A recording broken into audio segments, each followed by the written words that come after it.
extremely important and a big pain point for virtual event organizers right now is the sponsors. How do you really give them what they want? And then there's a way, is like, okay, one of the things that you've said is don't call the expo section or the exhibitor section expo exhibitor session. Can you expand on that? Because that's I find that fascinating. Sure. I mean, the majority of our events have commercial sponsors, stakeholders, partners, whether they're media owners or associations, non-profits who have partnerships. And so very many of our events, the most highly trafficked areas of the event are the sponsor booths. So how do we make that work? I think there's a couple of ways. Selling sponsorship is hard, and I know that. I have sold sponsorship. In fact, I don't know if I said this to you before, but one of the reasons that I think I might be really enjoying this is that I was doing virtual before it was a thing. So in 2007, I launched the Virtual Worlds Forum, which was when Second Life was going to be, the next big thing. And I sold to IBM and Vodafone to come on board as sponsors. So I know how hard it is to bring sponsors in. And every sponsor has been to a very poorly organized digital event where they were in their booth in the expo area and no one came to visit them. And now they don't want to pay you 20,000 florins. And so that is a challenge. And there is an education issue in terms of working with sponsors around that. How do we make it work?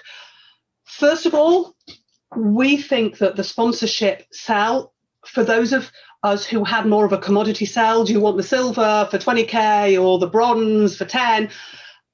I think that doesn't work quite so well, and it's more of a consultative sell. It's about really, really listening and working out what the sponsor wants to achieve and building a package around that.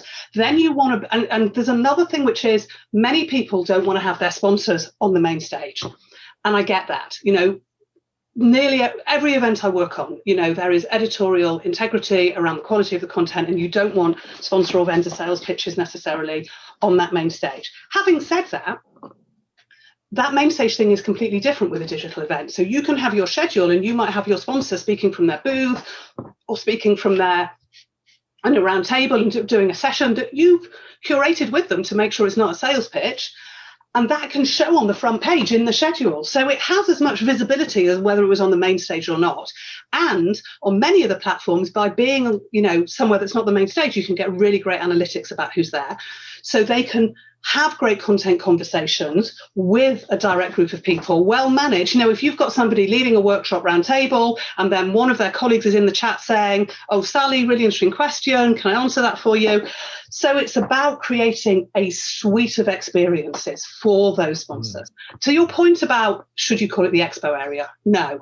When the expo area had the coffee and the really nice biscuits, we didn't mind that it was called the expo area because we wanted the coffee and the really nice biscuits. But that's not true anymore. Or the beer, or the wine, or the G&T. Boy, am I looking forward to going to an event and having a G&T. But that's not what we've got right now. And so what we want to do is work on the platform to signpost the areas to go to. So we often, and it depends what your event is about and what you want people to do in that expo area. But sometimes we call it a whole host of different things. And it might have your commercial partner, sponsor, stakeholders, but it also might be a place to be a landing zone for your own internal projects. So if you've got research projects or publications or other events you want to tell people about, that's the place to put those as well.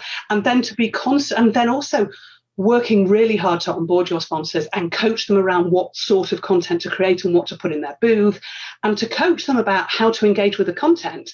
They want somebody watching the main stage saying, oh, that's a really interesting point that you just made, Ricardo. And actually, if you check out our booth, you'll see that we've got a white paper about this, or we just did a quiz about this, come check it out. So the sponsors might have to work a little bit harder. Right. And certainly the equivalent version of the person who always sat behind their desk at the booth and didn't come out is going to have a poor experience. But those sponsors who will work with you and come out from behind the desk and create something really engaging, they can have a great time and they can get phenomenal analytics. Obviously, you need to permission people in terms of GDPR.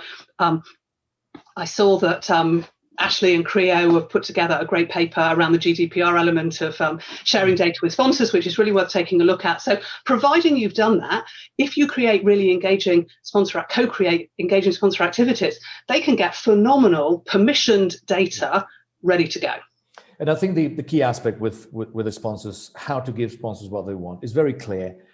The organizer needs to do a lot of extra work with extra pair of hands, managing all these, reeling the audiences in various different directions. Number two, sponsors need to also do their homework. They also need to do the work. And then I think the common ground here is it's clear the event organizer needs to do a lot of onboarding pre-event for all parties concerned.